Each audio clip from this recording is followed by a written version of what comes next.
Hey guys, welcome back. So in this lecture, we're going to have a look at numbers and operators. Before we move into that, I wanted to just clear out some basic stuff for you. So the first thing I wanted to show you guys is comments. So when you write a hashtag and then you write something in front of it, this basically is a comment. So what is a comment? A comment is basically something that you could either use to explain a certain code, or you could use it to make the code more readable, or to prevent a certain execution. So when I say to prevent a certain execution, you already know that if I write print hello world and I try to execute this, you'll get an output. As you can see, hello world. But as soon as I add a hashtag in front, this gets commented out, and if I try to run this code, you see nothing is going to happen. Alright, so that is what a comment is for. A comment is basically something that you can use to make the code more readable. Okay, so in our case, we want to learn about numbers. So I hope you understood comment, but there's one more thing, which is a multi-line comment. So if you want to write comments in multiple lines, you just have to write something, then again add a hashtag and then a second line. Okay. However, you can have an alternative, which is something that is not really a syntax for multi-line, but it is something that you can use. So there's something called as a multi-line string. So you'll see this when we learn about variables and strings, but a string can be defined by using this, which is 3 double inverted commas. So when you write this and then you write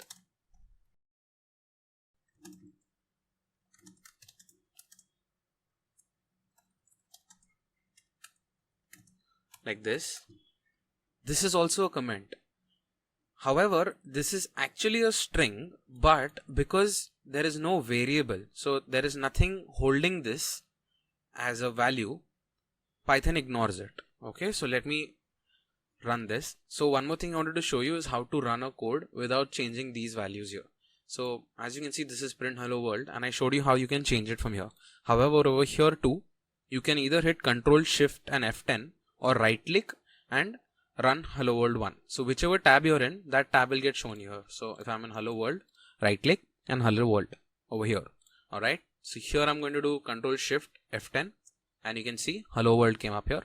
Similarly, in this, if I do Ctrl Shift F10, you can see nothing came up here. That is because this is a comment. However, if this comment had a variable in front of it, then this would have shown up down here.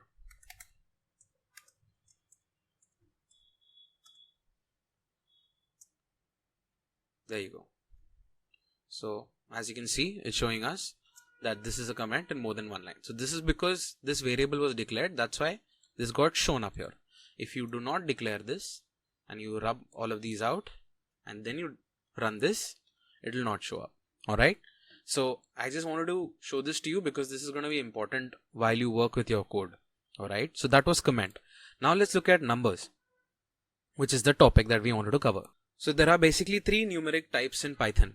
So the very first type is the int or the integer, then comes the float, and then comes complex. So these are the 3 types of numbers that are available inside it. So let's see what all of them are. Alright. So simply put, if I take a variable x and this is a number, just 1 for example, this is basically an integer. If I say x is equal to, or y actually, because you already declared x, y is equal to 1.0, this is basically a float. Alright, and if I say z is equal to 1j, this is basically a complex type of number. So what do I mean? An integer is basically a whole number which can be either positive or negative. However, you cannot have a decimal point, and this number can be of unlimited length. It doesn't matter. Okay. Then comes your float. In float, there is this point, which is your decimal point. This is called a floating point number. So that's why we call it a float. This number can be again positive or negative, and it should contain one or more decimals. Then comes your complex. So when we talk about complex numbers are numbers that are written with j in it, where j is basically your imaginary part. So this is something that's quite extensively used while solving complex problems in mathematics, but this is what I wanted to show you.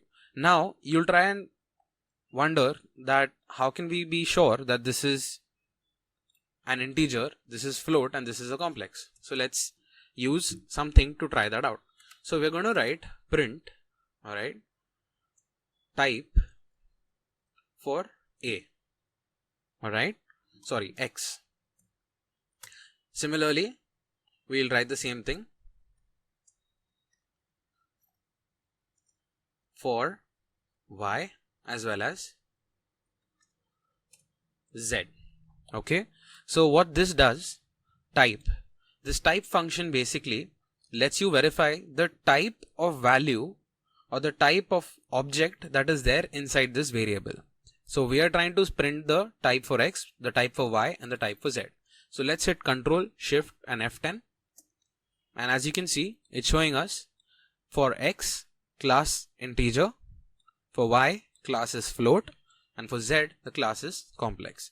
So this could guarantee you that these three variables along with the values provided in front of them is the integer type, the float type, and the complex type.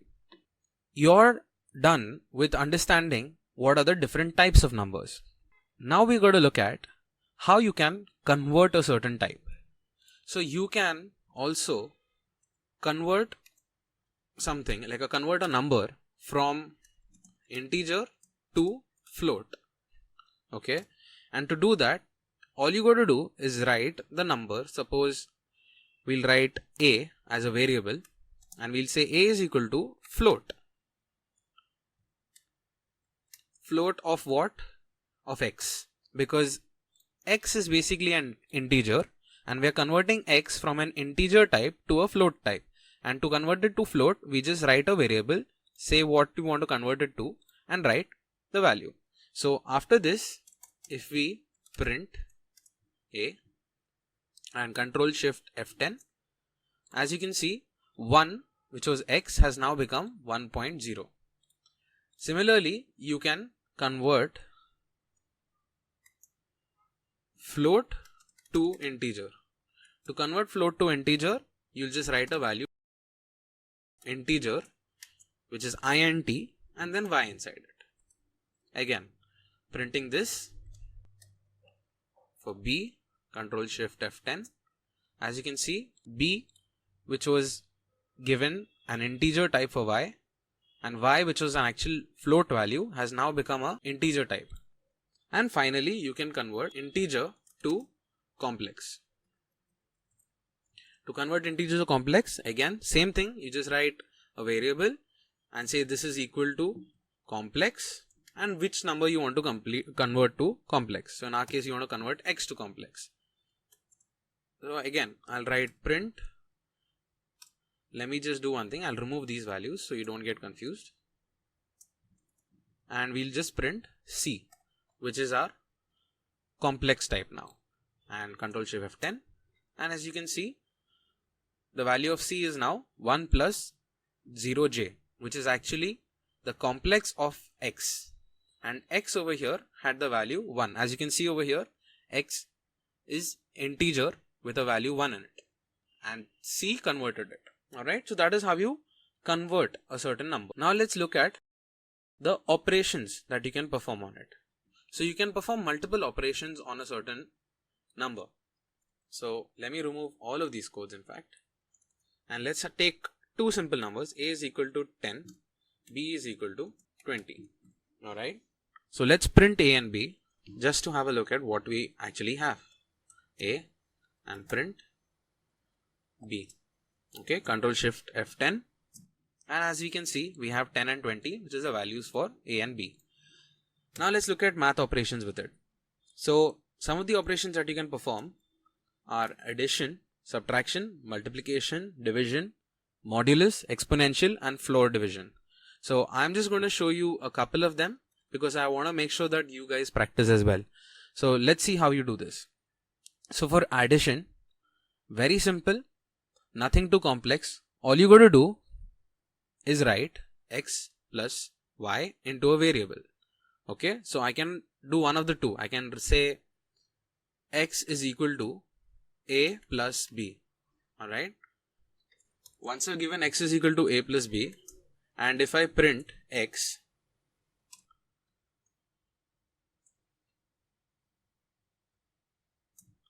Control Shift F10, as you can see, the value over here is showing as 30. Then we have subtraction, which is the same thing, just I'll remove the positive sign, make it negative, and run it. And obviously 10 minus 20 equals to minus 10, and the value is shown up over here. For multiplication, you have an asterisk, which gives us the value 200. For division, you have a simple division sign like this, Control Shift F10. As you can see, 0.5. For modulus, you have the percentage sign that you got to use, and modulus is the remainder that occurs. Okay, so that's modulus. Then you have exponential, which basically means a raised to b, and that would be 10 raised to 20. So running this, as you can see, 10 raised to 20. And then you have your floor division, which is this, Control Shift F10. Alright, so these are your final mathematical equations and operators that you can use. So I'm just going to write them down for you. So for addition, you will use plus.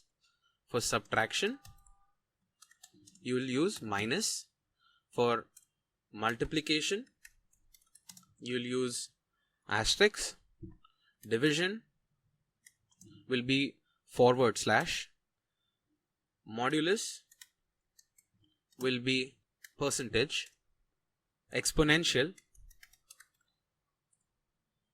will be double asterisk, and finally floor division will be double forward slash.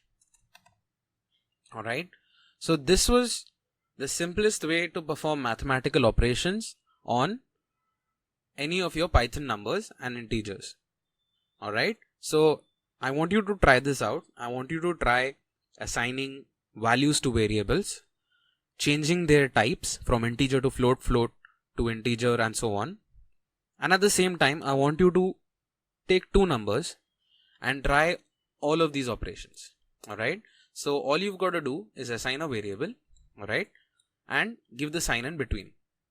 So just a quick thing I want to show you that I just remembered is, if I directly write print with the bracket and just write a plus b, okay, and I run this, that will also give me the same thing. Alright, so this is best if you don't want to assign another variable and directly print it using the print function.